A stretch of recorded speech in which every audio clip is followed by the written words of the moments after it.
Hauzik Paugi Maroiba Pausingda, Rafil scam gi matang da achumba pothok na bahot na bada BJP na kiri haina AICC gi National General Secretary su oiriba MP Gorb Gogoi na fongdokre. All Manipur DPC completed candidate of Manipur Rifles Mel listing ani tarataru batch na Chief Minister Banglo da Thomjin Kre Police na mukna Kre.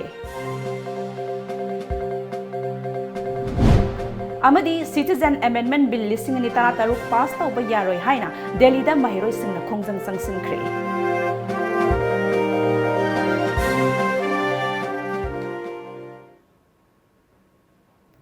Kurumjari Times of Manipur gi nungthil gi pau mityang tabiri basingbu Bityapati Meng lambam na tarang okchari Hauzik Pau sandokna pizari Rafil scam gi achumba pothokna bagi dambak Joint Parliamentary Committee semduna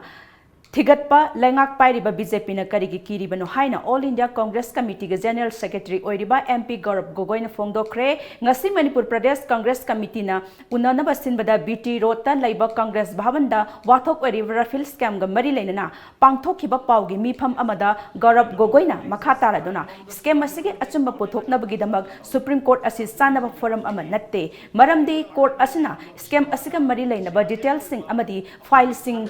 Mapung Phana yengsinbagi power laite aduna Joint Parliamentary Committee semduna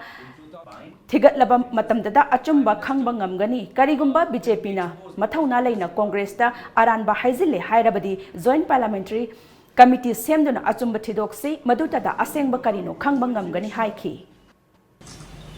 This will continue. The agitation for farmers will continue across the country, and as Congress President Rahul Gandhi ji said that we will not let the Prime Minister sleep in peace till the farmers of India get the justice that they deserve. Paumi Singa Unaba Aduda Saruk Yakiba, MPCC CLP leader Su Oiriba, Hanigi Chief Minister O Ibobina, Congress na Lengak Piring the Joint Parliamentary Committee Semduna, Achumbakari no High with the Potokna but Hizinduna Lakli at Adubu, BJP na Lengak Pirak Labamatam, Asida Achumbatidok, Si Haiba Matamda, Mamai Lady, Masimakna, Aran Matore, Takpani Haiki. Adu kaino ngakta na Congress ki MP ngakta na examine tawgadam na ti opposition ki mayam including ruling ki MP mayam jo BJP ki yawgadam ne ba masi taw yengsi examine ki pisin tawsi haibda moina su ya da ba BJP na aduga akhoi ki Congress ki UP ki matam da moina BJP na head tad ba demand si JPC tawge any problem any issue including Bofors ki karigi moi hari mayam do JPC ni yes akhoi di JPC siamaga no yengo na moi adum yenghan leba. All Manipur DPC completed candidate of Manipur Rifles Mel listing in Tarataru Bates na Hauzik Pauba Haidok Tana Lady ba DPC ki fall Atuba Matam gi Manungda Haidok Piu Haiba Dabi Tauro Ngasi Chief Minister Banglo da Thomjin Kre Masing Yawlaba candidate Singna Kaisampat Jackson da Pallaba Matung Chief Minister Banglo Tamna Makoigi Wakat Pisin da Bigidamag Relay Laki Maduda Security Force ke Kangbuga Post Office Mamang da Tatki Khongjang loi singa security singi marakta mukna khi tungda khongjang loi singi marakta luchingba khara khangatuna Chief Minister na makhoigi wakat sing bisin khre hairi Citizen Amendment Bill listing ani tarataruk pass tawba yaroi haiba dabi tawraduna New Delhi da tongan ba mahiroi lup nipan punsinduna jantar mantra da khongjang sangsin khre Northeast Student Organization NESO na mapung oina thaudang loduna sangsin khiba khongjang aduda All Manipur Student Union MSUGI President Manjit Charangthem amadi thomi kya saruk yakhi Khongjang aduda saruk yakiba MSUGI President Manjit Charangthemna Bharat ki awang nongpok state singi tongan ba mahiroi lup singna laurok leba firap singi mayokta Bharat Sarkar na leblak labadi makhata ba khongjang kaya sangsilagani haiki Citizen Amendment Bill 2016 ni mayok opposed story masimak koi awang nongpok ki koi lamsing si angak phongna ahongba amadi angak phongna chakalakle deba koi hangning ni wahangdi semgalak level mi tong chakalak li singa se koi free flow the illegal Bangladeshi sing koi without any restriction yawdna chang na se achu wahang pri mandu masimangna wang nongpok mi amna apun bak flam ka delegation mantar da koi illegal Bangladeshi sing koi restrict tong no ba koi thingna ba oppose tong no ba koi amendment 2016 asigi mayok koi left Mathang Sahigi January Mapanda, Kanchipur Laiba Maharaj Gambir Singage Khubamda, Kingadaba Hirasandra Amadi Nursing Mitam, Sabalo Sincre. Ngasigi Mirona, Wari Kaktaba Natana, Masak over Fangograba, Marebak Maramdam Gidamak, Tawaina Ponta Fikraba, Atoba, Atobi Sing, Amadi, leibak asigi masak nairaba miyoi singbo ikai khumnaba utpa natna ngasigi amadi tungi mirolda khanganaba honaba haibasi yamna tangai fade leibak kidamak honaramba lusingba kayagi mitamsing ngasidi state asigi mafam saba mari leinari haiba khubam singda thamnari masina lusingba dugi matik mayai sing miyamda khangan bagaloinana haukiba puwari singbo nahunana ningsing andanaba honari mathang sahigi January 4 da Kansipurda leiba Maharaj Gambhir Singhgi sagol tongba mitamgi yet amadi oida hirasan ramadi narasinggi mitam thamnanaba Manipur sakana akan bathabak paikhalli mitam ani asibu sem sabagi sintha pangliba khongmandagi Sarma Art and Craft Search ki sculpture B Banamali Sarmaga unabada athauba anigi mitam asi sabada tongan ba masak kayasu sizinari bronze na mapungoina sizinaduna sariba mitam ani asi chaurangna fit taragahumdoi rom wangi sculpture si makhan ni hojik yamna statue gi oina standard oibadi bronze si na oi aduga bronze na taba makhan mayam leiri uda saba yai nungda hakpa yai aduga fiberglass na hojikti yamna economy oiba aduga yam thuna su saba yaba fiberglass si yamna maruina chane aduga akhona sida maruina sajeri se fiberglass ka bronze kani bronze na am highly cost si yam wang bana kaya saba ngamnadi adubu madi permanent oire haidi sahi lising manga matara masatlani aduga atopa medium sina kuina satabani na chadi chanaragasu statue gi onadi khara handaba thak haitare aduna maru oina economy oibada yangnaraga fiberglass sina khwaidagi hena yamna sai aduga mathangda bronze sida yamba sane sahi sigi haukiba October thadagi saba haukiba mitamasigi oiriba fibam Chief Minister N Biren Art and Culture Department gi official amadi expert committee gi member singna kupna yangsili banamali na makata na mitamani asi sabada chaurangna tha tarulom sangadabani adubu ahenba mi hapsinduna tha ahumlomda loisinanaba kanna honari haiki khudong chaba sadabadi yang kharjani maramde hojik sari si normally tha taruk hena sangadaba project ni adubu matam sitien khoida tha ahunga khardang hena phangi habi tangkhai ma phangi adubu khoina risk loraga war footing da masing amna bkhona rasena decision si loraga target thamaga sanction jarakpani aduna matam ten mana moram oiraga problem siti yam legre maramdi normal time da habi no moda pung 30 tarau hundoi tim anina paiga da thabok si tim tarukna 24 hours si leptana thabok si oina na bkhona rakpa kanda maru oiba part loriba au mioi kharadi adum mentally adum work se tawlei banina akhoi necessary loidaba work haitare khoina henjen ba tawbani yam waba adu maya ma lei aduna maram oraga akaw lakpa soiba lakpa macha haitare haiba sida hek hana hapogodo photo kaw ne hapogdaba adumaina problem macha sidi nomogi maseng khangdai thokchan Sarsna sakiba mitam singi matangda banamali na makatana lamdam sigi lusingba kayagi mitam sakre Manipur gi wangmudasu mitam kaya saduna kinkre mitam sabada awaba kayasu thengnadaba nate hojik sari sina Narasingha Maharaj gi phut 12 wangba murti amaga Hera Chandra gi phut 12 wangba murti amaga bronze da haina na baina kanu January gi tangma pansi state ki oina function oina tawgani adun nangnanaba January gi first week ta khoi ada haibadi site ta Kansipur gi Gambhir Singh Maharaj gi complex tu da Gambhir Singh Maharaj gi hana leiriba sagon mathak ta tongba murti du gi nagyate khingadabani aji khoina target thamjari si January gi first week ni mitam saba haibasi top topa gun changi haujikti Manipurda mitam saba haiba mioi kya leire adubu workset saduna leibadi search natana kaya leite ngasidi simpham asida mai onsilakpa kaya yaurakpasi afava mani haiki moldagi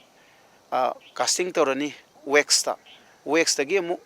investment mol lorani investment mol loding da marakta process ma am legre investment mol si mai mu ye mai aga manungda yauriba wax mai thadokhrani loss wax process na mai thadokhrga horaga lehoriba leiriba juda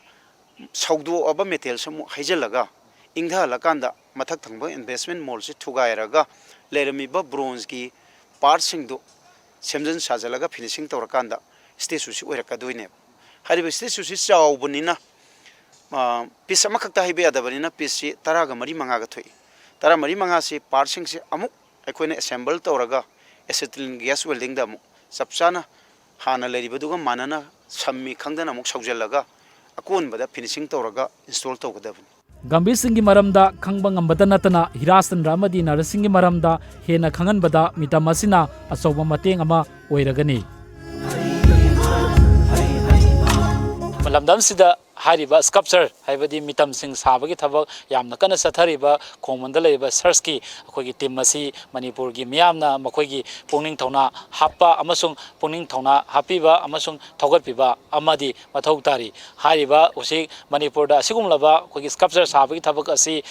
ꯍꯧꯖꯤꯛ ꯌꯥꯝ ꯀꯟꯅ ꯃꯥꯏ ꯑꯣꯟꯁꯤꯜꯂꯛꯂꯤꯕ ꯑꯁꯤꯗ ꯃꯅꯤꯄꯨꯔꯒꯤ ꯄ꯭ꯔꯖꯥꯁꯤꯡꯅ ꯃꯤꯌꯥꯝꯅ ꯍꯥꯏꯔꯤꯕ ꯑꯁꯤꯒꯨꯝꯕ sculpture ꯁꯥꯕꯒꯤ ꯊꯕꯛ ꯑꯁꯤꯕꯨ ꯄꯨꯛꯅꯤꯡ ꯊꯧꯅꯥ ꯍꯥꯞꯄꯤꯕ ꯁꯧꯒꯠꯄꯤꯕ ꯃꯊꯧ ꯇꯥꯔꯤ ꯀꯦꯃꯦꯔꯥꯃꯦꯟ ꯂꯣꯂꯤꯕꯤꯟꯒ ꯂꯣꯏꯅꯅ ꯅꯕꯀꯨꯃꯥꯔ ꯈꯥꯎꯄꯝ ꯇꯥꯏꯝꯁ ꯑꯣꯐ ꯃꯅꯤꯄꯨꯔ ꯈꯣꯡꯃꯟ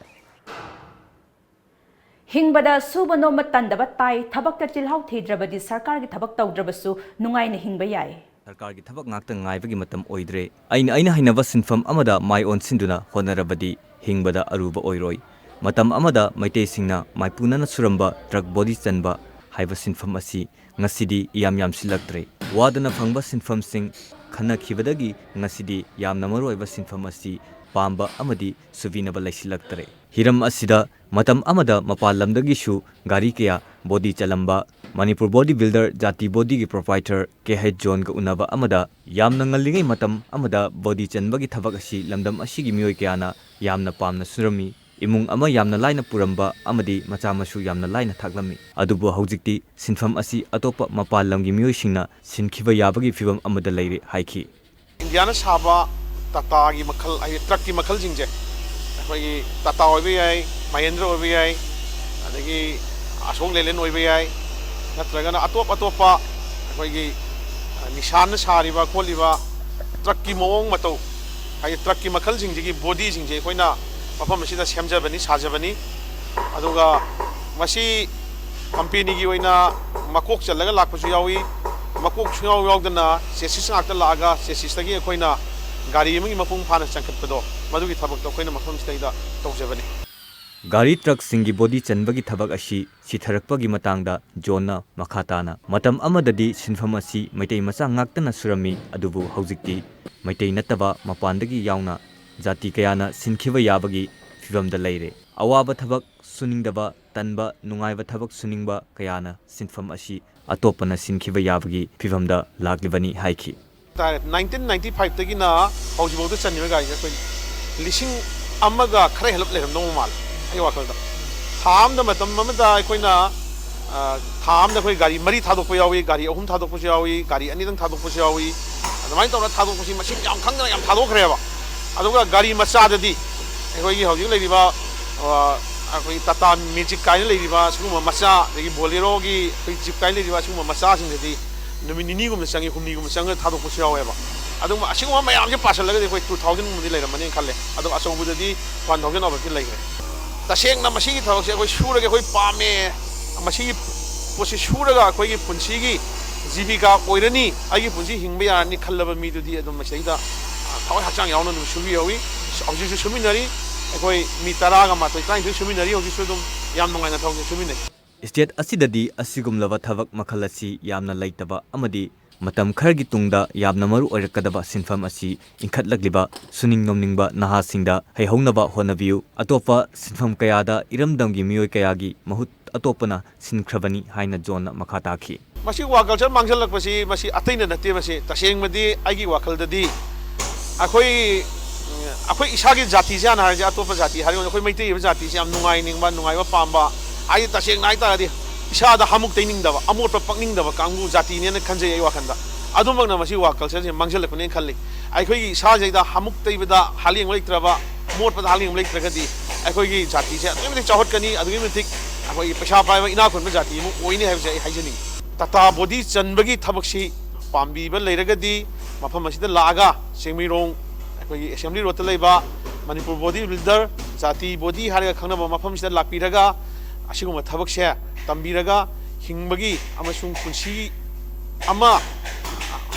पुंसी ओइबा पांदम अमा आई पुंसीगी जीविका ओइबगी पांदम अमा थमनबगी दमकता असि ꯑꯁꯤꯒꯨꯝꯕ ꯊꯕꯛꯁꯦ ꯇꯧꯃꯤꯟꯅꯁꯦ ꯍꯥꯏꯕꯁꯦ ꯑꯩ ꯃꯌꯥꯝ ꯃꯐꯝꯗ ꯑꯩ ꯍꯥꯏꯖꯅꯤꯡꯉꯤ ꯍꯤꯡꯅꯕ ꯍꯣꯠꯅꯕꯗ ꯊꯕꯛ ꯆꯤꯜꯍꯥꯎ ꯊꯤꯕ ꯌꯥꯗꯦ ꯍꯤꯡꯕꯗ ꯊꯕꯛ ꯆꯪꯉꯤ ꯑꯋꯥꯕ ꯅꯨꯡꯉꯥꯏꯕ ꯊꯤꯕ ꯌꯥꯗꯦ ꯈꯨꯠꯁꯥ ꯍꯩꯔꯕ ꯑꯍꯜꯁꯤꯡꯅ ꯊꯅꯝꯕ ꯁꯦꯝ ꯁꯥꯕꯒꯤ ꯊꯕꯛ ꯑꯁꯤ ꯑꯩꯈꯣꯏꯒꯤ ꯑꯣꯏꯍꯧꯅꯕ ꯍꯣꯠꯅꯕ ꯇꯥꯏ ꯀꯛꯆꯤꯡ ꯗꯤꯁꯇ꯭ꯔꯤꯛꯀꯤ ꯍꯤꯌꯥꯡꯂꯝ ꯀꯦꯟꯗ꯭ꯔꯒꯤ ꯃꯅꯨꯡ ꯆꯟꯕ ꯋꯥꯏꯈꯣꯡ ꯕꯖꯥꯔꯗ ꯉꯔꯥꯡ ꯑꯍꯤꯡ ꯑꯊꯦꯡꯕꯗ ꯗꯨꯀꯥꯟ 3 ꯃꯩꯅ ꯇꯨꯝꯅ ꯆꯥꯛꯈ꯭ꯔꯦ ꯊꯧꯗꯣꯛ ꯑꯁꯤꯒꯤ ꯃꯇꯥꯡꯗ ꯄꯨꯂꯤꯁꯇꯒꯤ ꯐꯪꯕ ꯄꯥꯎꯒꯤ ꯃꯇꯨꯡ ꯏꯟꯅ ꯃꯩ ꯑꯁꯤ ꯏꯂꯦꯛꯇ꯭ꯔꯤꯛꯇꯒꯤ ꯍꯧꯔꯛꯄ ꯑꯣꯏꯔꯝꯕ ꯌꯥꯏ ꯍꯥꯏꯔꯤ ꯃꯩ ꯆꯥꯛꯄꯒꯤ ꯊꯧꯗꯣꯛ ꯑꯗꯨꯗ ꯂꯨꯄꯥ ꯂꯥꯈ ꯀꯌꯥꯒꯤ ꯃꯥꯜ ꯆꯥꯡ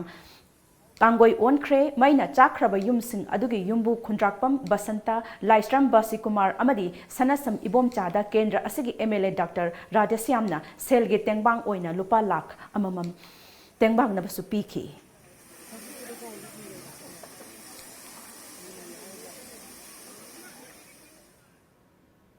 ꯃꯈꯥ ꯇꯥꯕ ꯄꯥꯎ ꯂꯥꯛꯇ꯭ꯔꯤꯉꯩꯒꯤ ꯃꯃꯥꯡꯗ ꯕ꯭ꯔꯦꯛ ꯃꯆꯥ ꯑꯃꯇꯪ ꯂꯧꯖꯔꯤ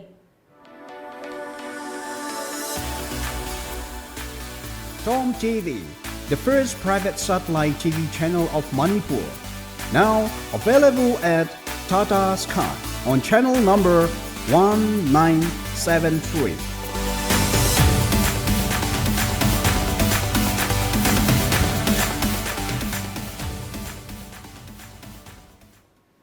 ब्रेक की मतुंगदा पाव मखाता ने पिजरी भारत की ख्वाइदगी ममिंग लेरबा हेवी कमर्शियल वेहिकल अमा ओरिबा अशोक लेलैंड की ऑथोराइज डीलर अमा ngasi थौबाल क्याम सिफाइदा हांगदोख्रे लमजिंगबा ग्रुप ऑफ फाइनेंस की सरुक अमा ओरिबा लमजिंगबा मोटर प्राइवेट लिमिटेड ना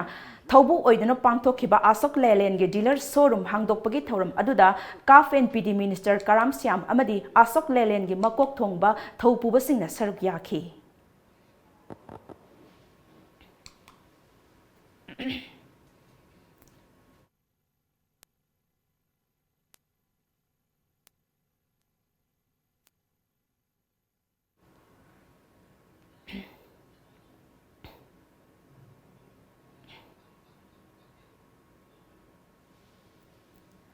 इम्फाल जेरी लंबी परिंगी मरु ओइबा थोंग अमा ओइरिबा Barak थोंग लानबा याखिदबदगी Imphal दगी Jiri चतखिबा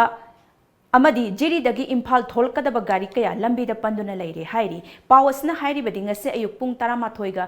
minute 50 rom taba matamda जिरी बामदगी इम्फाल तमना थोलकपा मानपुबा ट्रक अमा बाराक थोंग लानथोकनबा होटनबदा थोंगी योटली तेलकपदगी गाड़ी लानथोक लानसिन तौबा याखिदबनी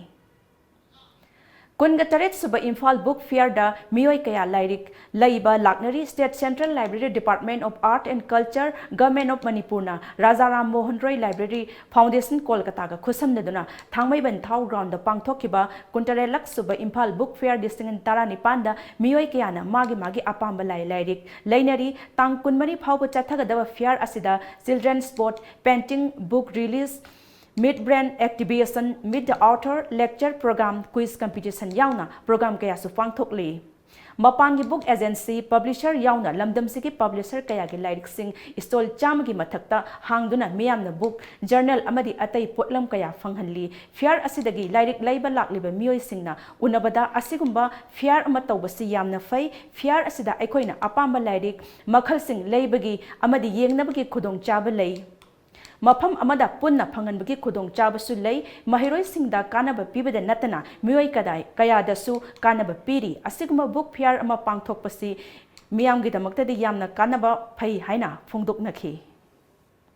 यही इसा सिंह जी की ने को लाइरिक सिंह जे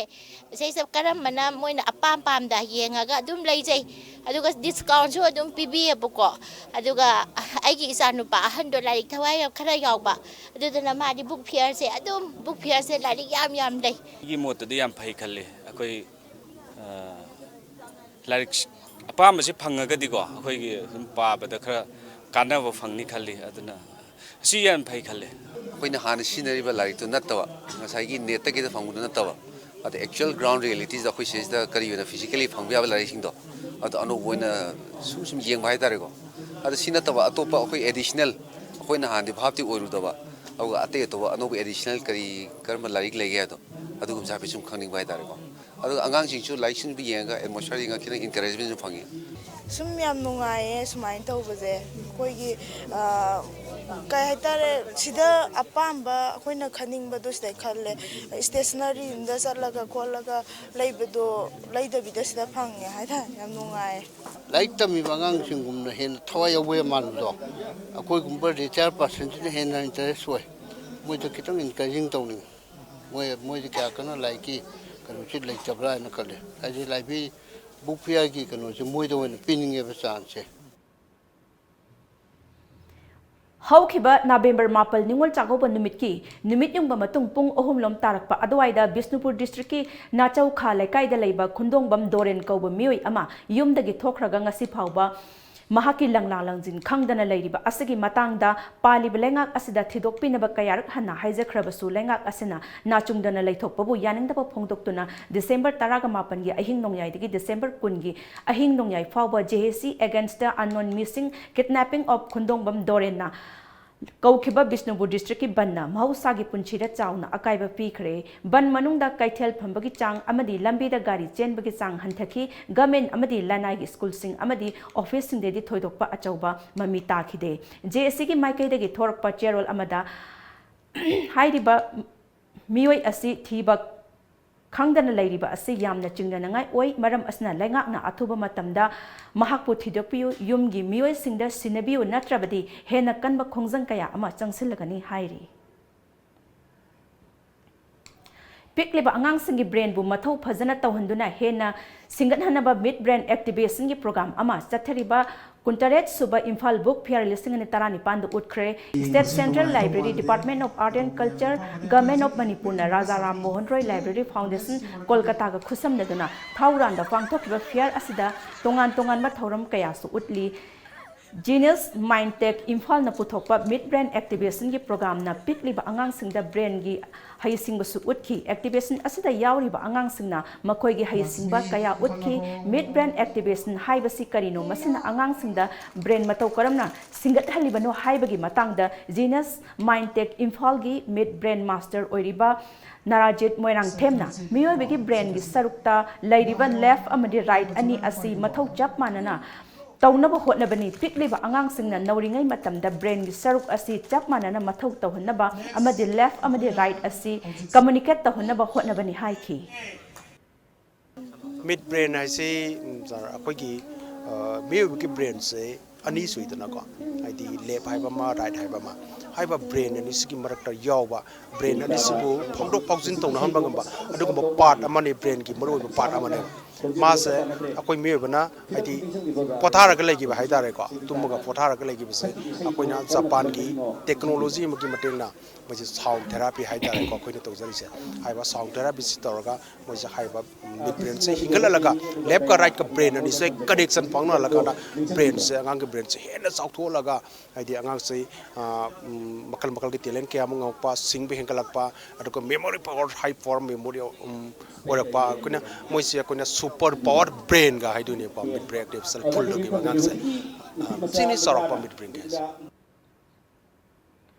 इम्फाल ईस्ट डिस्ट्रिक्ट की हाइंगांग पुलिस स्टेशन की मनुंग चनबा पाउमै कॉलोनी दंगसे अयुक इम्फाल ईस्ट डिस्ट्रिक्ट पुलिस की कमांडो सिंगना युम युम संगदुना थिबो हुमगी थबक सथखरे अयुक पुंग 3 मखाई अद्वाई फावबा सथखिबा ऑपरेशन अदुदा ADC वावन यावना युम 38 हॉस्टल अहुमदा लैरंबा पुन्ना मियोय सनीगा 85 रोम मसा मसागी सक्ताक से पुथोकहंदुना वेरिफिकेशन सथखि अदोमैनमक थोइदोकबा मिफामी पुंदी यावखिदे हाइरि break amatanga lauzari. Watch Live in Style, a gateway to the elegance of Manipur.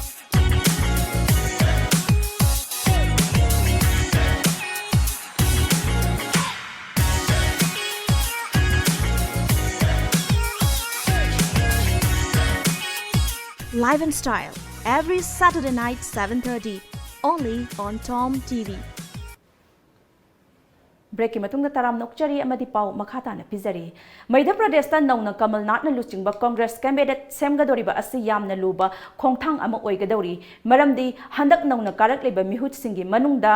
Digvijay Sinha Jyotiraditya Sachindra हानगी union minister Suresh Pachauri अमदी अतई Maru ओइबा मियोय सिंगना Maru ओइबा portfolio पाइननबा दाबी तौरकली हाइरी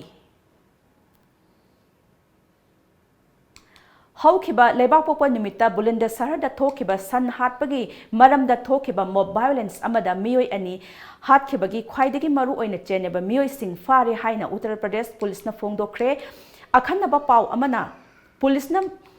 Mara Ledaba Mioi Ahum Adu Bulinda Sarada Laiba Kaitel Amadagi Fakibani Hairi Satisgarda Nona Semgadoriba Bupnes Bangal gi cabinet ka mari lainana portfolio singsu thasigi kunmari fawda yenthokpan loirgani minister TS Singha Deonna finance amasung Tamar Dawa Sahun agriculture natraga public works ki fam paiba yai haina thajinari Andhra Pradesh ta Laumi ama ising na thumjillaba mahaki laufam adu ubada mafam adu maktada wanthaduna laikhidre hiramasiki matangda revenue department ki maikaidagi misi asi natural debt ni haina laukthokhibaga loinana compensation piba yaba oide haiki thaudok asi ngarang thokhibani laikhidraba myoi adugi mamingna Gotipali Chinabudu kawi mahaki laufam aduda cyclone Pethaina maram oiraga thumjilliba ising adu Pathanaba chatpada thokibani adumainamak mahakna thajariba laibak hawai sing adu isingna pumnamak thumjinba ubadagi heart attack tawduna laikhidabani adumakpu Kosamalagi Meliaputi Mandalda Laumi asida compensation pinanaba sarkara taksinkhre hairi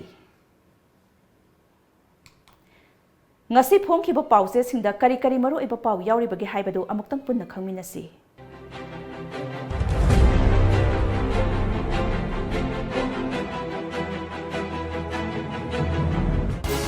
Sangai Express Zahi Kuntra Marigi Matungda DC na Chakha da Chalure Go to Village gi thoram pangthokre Pugning Sunungsi Kapsu Kapningi Chakha Chairman Thenglabu su thengna More lambi pakthokna ba thabak laukhat ba hore AIMS ki thak ta prokna ba taknari Chief Minister Police Personal Taruki Charge Hearing Pogna Firm Minorities Rights Day da Minority MLA amata yaukidre State ki loan gi sendon koti lising mapan ga chahum yaure January dadi soidana overdraft targani Sajiwa jail manungda under trial prisoner ama siramle Narendra Modi Amit Shah bod khomba lakadauri Congress ki su Rahul Gandhi laklaba yai outer gi afa mirap khannaba campaign loikhre athuba matamda maming lauthok lagani Naharol gi thaudang Maoist ki ban manungda scooter mai thaba kangbu fanaba hotnari Lilong da lupa crore mariga lising kutra changna minority pangal nupi singi kaithel sanaba jatra hulagani Chief Minister Professor Pandey gi case December kunma thoida matam lepkhre respondent ki council na case jai thokpana lupa lakh kaya manghale OSD Robindro Sharma makhatana extend over yaroi haina legal notice thakre AR na lupa crore amaga lakh marifu henbagi sana phare Huyen Lan Pau Manipur dagi essential oil marangkai na puthoknaba thaurang paikhatli Minorities Rights Day gi thoram pangthokre Lilongda crore mariga lakh kunthra changadaba nupi kaithel sargani Chief Minister Airport drug case Respified tablet saba company gi mioi ani Deccan Cargo gi staff ama statement lowkre Sana Laibag thabak tapman badagi ADB gi project sing fail oidore thabak suriba company gi pifam thokpa lupa crore kunipan thadou yadabadagi lengakna lupa crore taruk hena tingadori Bharat Petroleum gi thau pusilakpa chang naidre Jenims pu AIMS ki thakta ongkhat hannaba taknari Chief Minister ECL Express Minorities Rights Day gi thoram chinglem na pangthokre Lilongda maiti pangal nupi singi damak crore mariga lakh kunthra changba kaithel ama sanaba jatra hullagani chap chaba rule semdri fawba online da hidak langthak yonba yaroi Delhi High Court G Rovindro Water Resource Department gi Chief Engineer ohendanaba legal notice thakre kanamata ain gi mathakta leite haibasi khangadabne Union Iraibak Manipur da nga marangkai hannaba fish feed mill linglagani lagliba March thadagi nga gi machinjak puthoklagani laingakna minority majority gi wakhalon muthatnaba hotnari minority sing yaifanaba state thaki committee semle Jenims AIMS ki thakta pukhatnaba taknakhre Aroibada maroiba pau amuk hana thamjari Rafael scam gi matangda achumba puthoknaba hotnabada BJP na kiri haina AICC gi National General Secretary su oiriba MP Gaurav Gogoi na phongdokre All Manipur DPC completed candidate of Manipur Rifles male lisingani tara taruk batch na Chief Minister Bangaloda Thomjin Kre police na ka mukna kre Amadi Citizen Amendment Bill lisingani tara taruk pass tawba yaroi haina Delhi da mahiroi singna khongjang sangsinkhre